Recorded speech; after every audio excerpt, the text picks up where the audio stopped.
वक्रतुंड महाकाय सूर्यकोटिसमप्रभा निर्विघ्नं कुरु मे देव सर्वकार्येषु सर्वदा। गुरुर्ब्रह्मा गुरुर्विष्णुः गुरुर्देवो महेश्वरः गुरु साक्षात् परं ब्रह्म तस्मै श्री गुरवे नमः।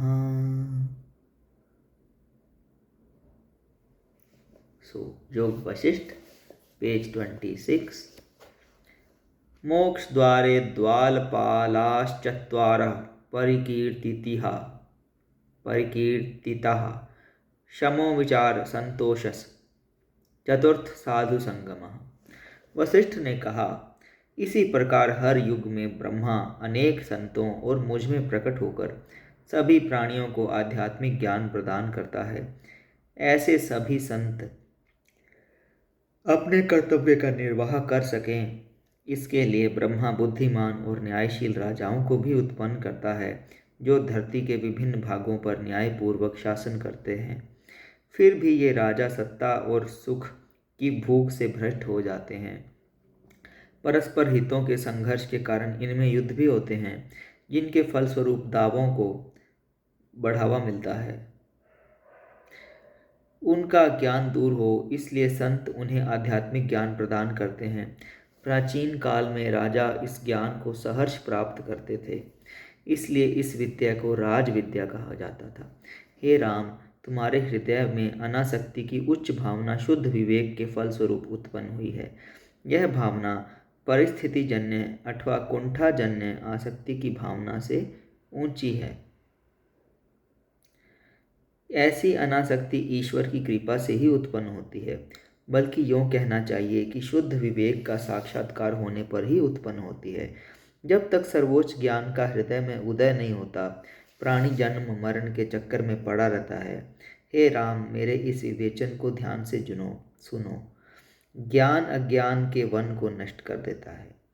इस वन में घूमते रहने पर प्राणी भ्रमों में पड़ा रहता है और असीम दुख में डूबा रहता है।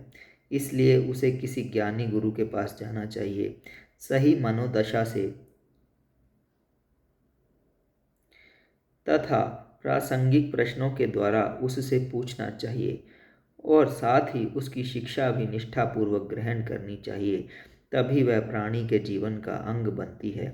मूर्ख लोग बिना आदर की भावना से अप्रासंगिक प्रश्न पूछते हैं, और सबसे बड़ा मूर्ख वह होता है जो संत के ज्ञान का मखौल उड़ाता है। निश्चय ही वह संत नहीं होता जो मूर्खों के मूर्खतापूर्वक पूछे गए व्यर्थ के प्रश्नों का उत्तर देता हो। हे राम, निश्चय ही तुम सभी साधकों में उत्तम हो, क्योंकि तुमने सत्य पर सही ढंग से चिंतन मनन किया है और अनासक्ति के फलस्वरूप उत्तम की प्राप्ति के लिए प्रेरित हुए हो। मुझे विश्वास है कि मैं तुमसे जो भी कुछ कहूँगा उसे तुम अपने हृदय में दृढ़तापूर्वक धारण करोगे। निश्चय ही हर एक को अपने हृदय में ज्ञान को विराजमान करने के लिए सकारात्मक प्रयास करना चाहिए, क्योंकि मन बंदर की तरह चंचल होता है। एक बात और, प्राणी को मूर्खों की संगति से भी दूर रहना चाहिए। हे राम, मोक्ष के राज्य के 4 द्वारपाल हैं। मोक्ष के राज्य के द्वार पर 4 द्वारपाल हैं। वे हैं आत्मसंयम, अनुसंधान, संतोष और सत्संग। बुद्धिमान साधक को इनसे प्रयत्नपूर्वक मित्रता करनी चाहिए। कम से कम एक से तो करनी ही चाहिए।